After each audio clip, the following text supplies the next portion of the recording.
Good evening, and welcome to Roots and Rest. This evening, we will be visiting the Bookshop in the rain. There was a bookshop at the end of a narrow cobbled street, where the rain always seemed to arrive first. Not by much, just a minute or two before the rest of the town noticed. The shopkeeper liked to imagine the clouds had a favourite place to visit. When the first drops tapped against the old glass windows, she would turn the little sign on the door to open, even if no one came for an hour. Rain made people slower, and slower people noticed books. The shop was warm in the quiet way only old buildings can be. The wooden shelves leaned ever so slightly with age, as though they had grown comfortable carrying stories for so many years. A small lamp glowed in each corner, casting pools of golden light that never quite reached the ceiling. The smell inside was impossible to describe properly. It was paper and oak, tea leaves and old maps, woolen coats drying by the door, and the faint sweetness of beeswax polish.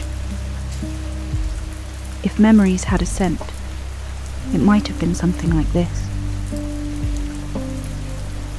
Outside, rain slid gently down the windows.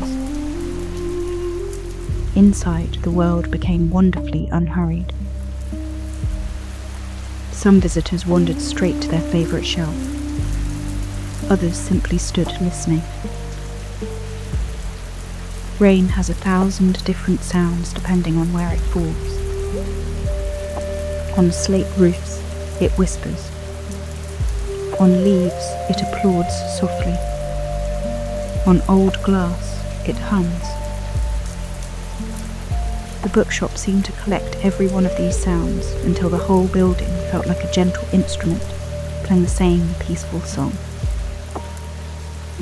There was a worn green armchair beside the largest window. No one owned it. Anyone could sit there. Sometimes an elderly gentleman would spend an afternoon reading travel journals from places he had visited long ago. Sometimes a university student would revise for exams comforted by the steady rhythm of the rain. Sometimes a child would choose a book with dragons on the cover and forget entirely about the weather outside. No one hurried them. The shopkeeper believed books should never be rushed. Nor tea. Nor rainy afternoons. Every now and then she would quietly place a fresh pot of tea on the little oak table without saying a word. It somehow always appeared just before someone realised they wanted one. As evening approached, the lamps grew brighter while the windows darkened into mirrors. The shelves seemed endless now, reflected again and again in the glass. The rain slowed. Its rhythm softened. The streetlights shimmered in tiny golden pools across the wet cobbles, each one dancing gently whenever another drop landed. The shopkeeper closed the last book left open on the reading chair. She listened for a moment, not to make sure everyone had gone, but to hear the silence that comes only after rain. It is never completely quiet. There's the distant drip from rooftops, a blackbird shaking water from its feathers, the creak of old timber settling for the night, the sigh of pages finding their place as books rest once more upon their shelves. She smiled. Tomorrow it might rain again. Or perhaps it wouldn't. Books would wait either way. stories are patient.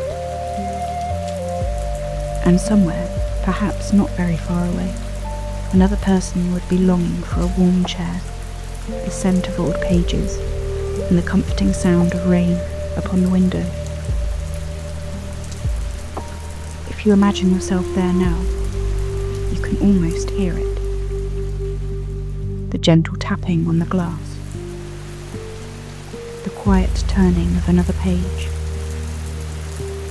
the warmth of lamplight against polished wood, and the peaceful certainty that for this little while there is nowhere else you need to be. Good night.